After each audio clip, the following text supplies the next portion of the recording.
Madame, je suis le candidat de Marine Le Pen aux élections régionales. Ah non, ah non. Ah non? Ah bon. Tant pis pour moi. Ces cirés bleus ne sont pas passés inaperçus sur la place de la Fontaine à Lagny. Le candidat customisé à la moustache Valran de Saint-Just était en campagne ce mercredi. Tête de liste pour le Front National en Ile-de-France. Sur ses tracts, des propositions pour les transports, mais aussi pour le chômage. Après Lagny, l'équipe a poursuivi sa distribution dans les allées du marché des Coudreaux, à Chelles et Montfermeil. Après les marchés, Valran de Saint-Just donnait une conférence de presse à Chelles. À ses côtés, des adhérents du collectif Racine.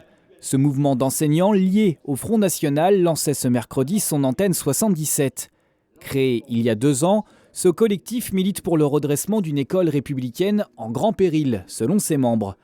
Parmi les idées fortes de ce mouvement, une tolérance zéro contre les violences scolaires, la suppression du collège unique ou encore l'instauration de cours de français obligatoires pour les parents d'élèves qui ne maîtrisent pas la langue française.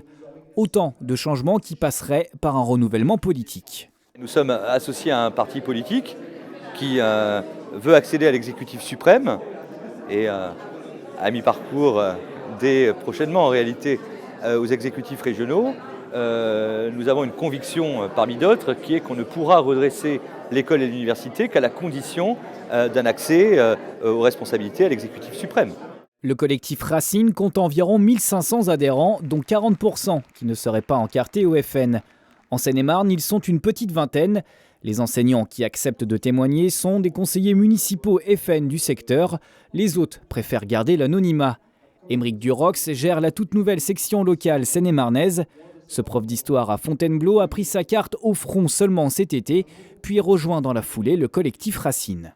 Je connais quelque peu l'offre des différents syndicats et il n'y en a pas à l'heure actuelle vraiment qui défendent mon idée de l'école, une école républicaine centrée sur l'exigence, l'autorité et le savoir.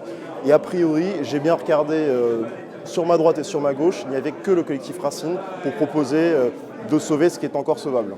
Attirer une partie du corps professoral dans son électorat, un enjeu majeur pour le Front National. La France compte 900 000 enseignants. Le collectif Racine est d'ailleurs en charge de rédiger la partie éducation du prochain programme présidentiel de Marine Le Pen.